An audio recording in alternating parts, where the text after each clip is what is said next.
Bienvenue sur Africa 24 pour cette nouvelle édition de l'Africa Tonight. Au sommaire de l'actualité, Kigali, la capitale rwandaise, accueille la 4e édition du Transform Africa Summit. L'événement rassemble différents experts et décideurs politiques. L'objectif est de discuter du rôle des technologies dans le développement du continent africain. Au Cameroun, l'emploi des jeunes fait figure de priorité pour le gouvernement. Le plan triennal jeunes prescrit par le chef de l'État, Paul Biya, est entré dans sa phase d'exécution. Et puis en République démocratique du Congo, le ballet national créé en 1973 par le président Mobutu part à la reconquête de sa renommée. Avec ses danses et ses chants rythmés, ce groupe incarne la diversité de la culture nationale du pays. Mais tout d'abord, en République démocratique du Congo, un nouveau foyer de l'épidémie du virus Ebola a été découvert. Il se situe dans la zone de Bikoro, dans la province de l'Équateur. Les autorités ont annoncé la mort de 17 personnes qui présentaient des signes de fièvre hémorragique. Le lien avec le virus Ebola n'est cependant pas confirmé. Pour l'instant, 2 cas avérés d'Ebola ont été signalés. Ce mercredi 9 mai au matin, une équipe d'experts a apporté du matériel et des équipements appropriés pour répondre à la crise. Accélérer le marché unique par le numérique en Afrique, c'est le thème de la 4e édition du sommet sur le développement numérique en Afrique. Il se tient jusqu'à ce 10 mai à Kigali. L'événement regroupe plus de 4000 participants, dont les chefs d'État et de gouvernement, les acteurs des secteurs privés et publics, les leaders industriels ou encore les investisseurs. Plus de précisions dans ce reportage de Fraterne d'Akaïsanga.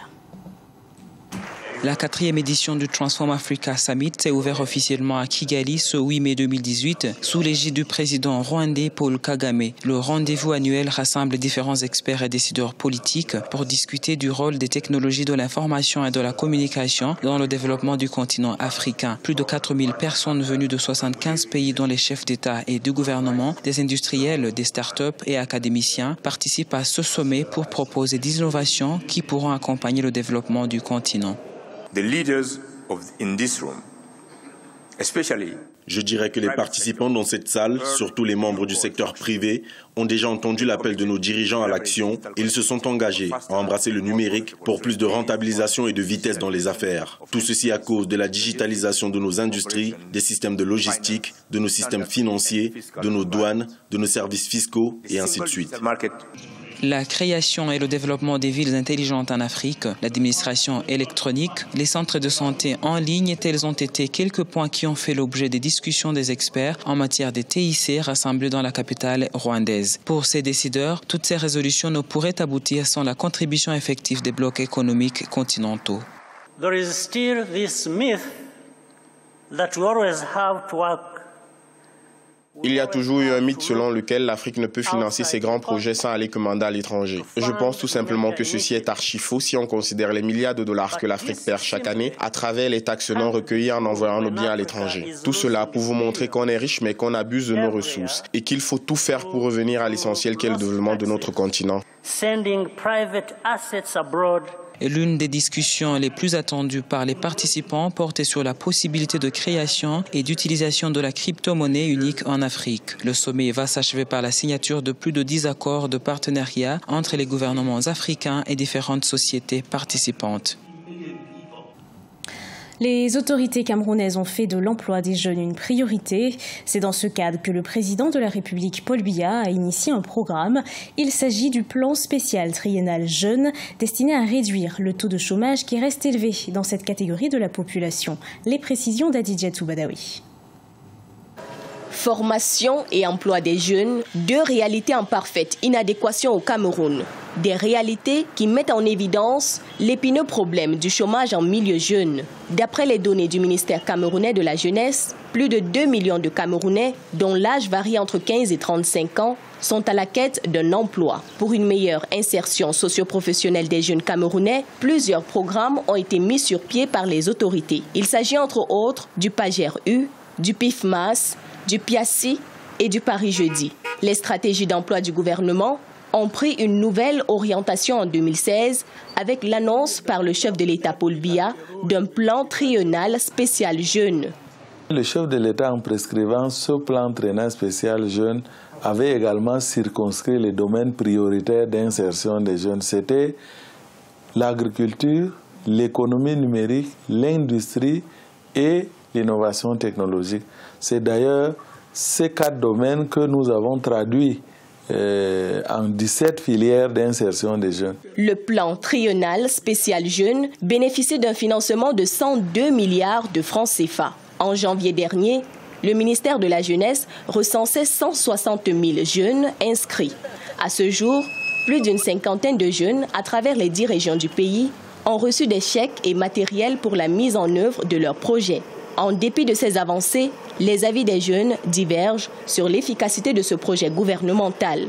Comme le chef de l'État l'a souvent dit, le chômage jeune, il le reconnaît déjà, il l'a souvent nommé cancer social. Il sait déjà que c'est l'une des préoccupations du gouvernement. Maintenant, avec déjà plus de 2 millions de jeunes qui sont à la recherche de l'emploi, on sait déjà que ce n'est pas quelque chose de facile. Un jeune, d'abord, veut être bien formé et un jeune veut avoir un bon boulot. C'est ça les principaux défis des jeunes actuels.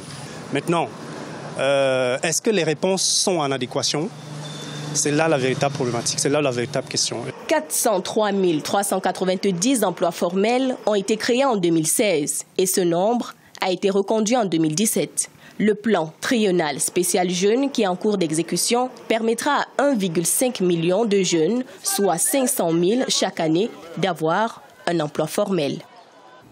Depuis le mois d'avril 2018, le Burkina Faso s'est doté de nouveaux codes de déontologie des magistrats. Ce nouveau dispositif qui vise l'assainissement de la profession et l'indépendance de la justice permet de sanctionner les magistrats en cas de faute ou encore de corruption. Reportage de notre correspondant Jean-Paul Ouedraogo.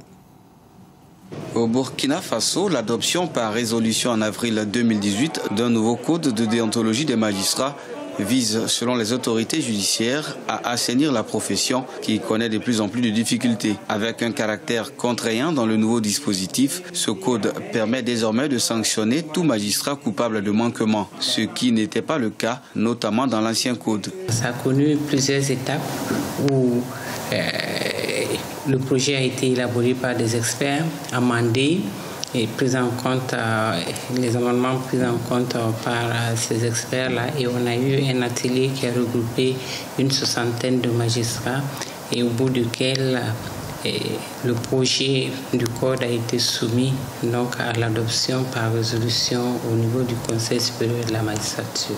Un instrument au service de l'indépendance de la justice, selon les associations de magistrats, et une nette évolution saluée par l'opinion qui souhaite vivement que ces derniers s'en approprient. Et quand on regarde également certaines décisions de justice récentes, notamment le Conseil constitutionnel sur le tribunal militaire, la Cour de cassation sur la récusation du président du tribunal militaire dans le jugement du putsch de septembre 2015, le Conseil d'État récemment qui déclare illégal le sit-in, qui est une des armes de la grève syndicale. Donc toutes ces décisions ont remis en cause quelque peu l'image d'une magistrature qui devrait être indépendante, mais qui dans les faits ne l'est pas réellement. Donc la révision du code de déontologie de la magistrature est un moyen supplémentaire de tenter d'obtenir cette indépendance de la magistrature. 37 magistrats, selon des révélations récentes, avaient été épinglés dans des dossiers de corruption. L'avènement de ce code, qui prend également en compte de nouvelles infractions intégrant les réseaux sociaux, permettra véritablement une meilleure efficacité de la profession. En remontant le fleuve Congo, c'est le titre du nouveau spectacle du Ballet national de la République démocratique du Congo. Le groupe créé par le président Mobutu dans les années 1970 souhaite retrouver ses lettres de noblesse. Avant la chute du régime Mobutu, ce groupe avait fait la gloire de la culture congolaise avec des spectacles dans plusieurs grandes villes du monde. Reportage de notre correspondant Jacques Amboka.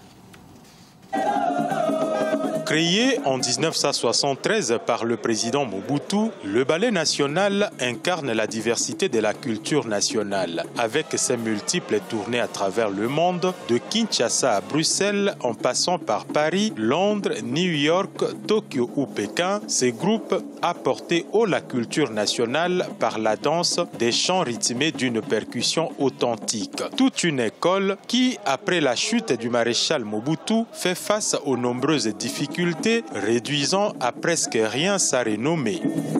C'est vrai qu'il y a quelques difficultés. Si aujourd'hui on parle de la crise mondiale, est-ce que le Congo peut être épargné?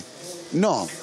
Mais il est vrai qu'il faut dire que le Congo c'est encore beaucoup plus pire parce que le problème c'est quoi? Le problème c'est le ministère de la Culture qui est placé au bas de l'échelle. Si le ministère de la Culture était placé au niveau où les gens doivent comprendre qu'un homme sans culture c'est comme une maison sans fenêtre, moi je pense qu'à ce moment-là, le ballet peut encore faire mieux. Auteur de plusieurs spectacles de haute facture dont les plus célèbres sont Lianja et Limangando, Kenge, le ballet national veut relever un défi, celui de refaire sa renommée et réoccuper sa place, celle de premier porteur de la culture congolaise à travers le monde. Vous allez découvrir des femmes en train de jouer à la percussion, ce qui est une innovation dans le ballet national. Les femmes jouent aux instruments qui jadis seuls les hommes exécutaient. À mon âge, je m'adapte à la percussion parce que je suis bien formée et j'ai une expérience. Il n'y a donc pas une carence des talents pour les défis que se lancent ces groupes afin de retrouver ces lettres de noblesse. Une volonté politique est essentielle pour doter cette structure des moyens nécessaires. Le ballet national, dont la vision de retrouver sa renommée, prépare un nouveau spectacle dénommé « En remontant le fleuve Congo ». Ce journal a été préparé par l'ensemble de la rédaction. Merci d'avoir suivi. Retrouvez dans un instant une nouvelle édition de l'actualité sur Africa 24.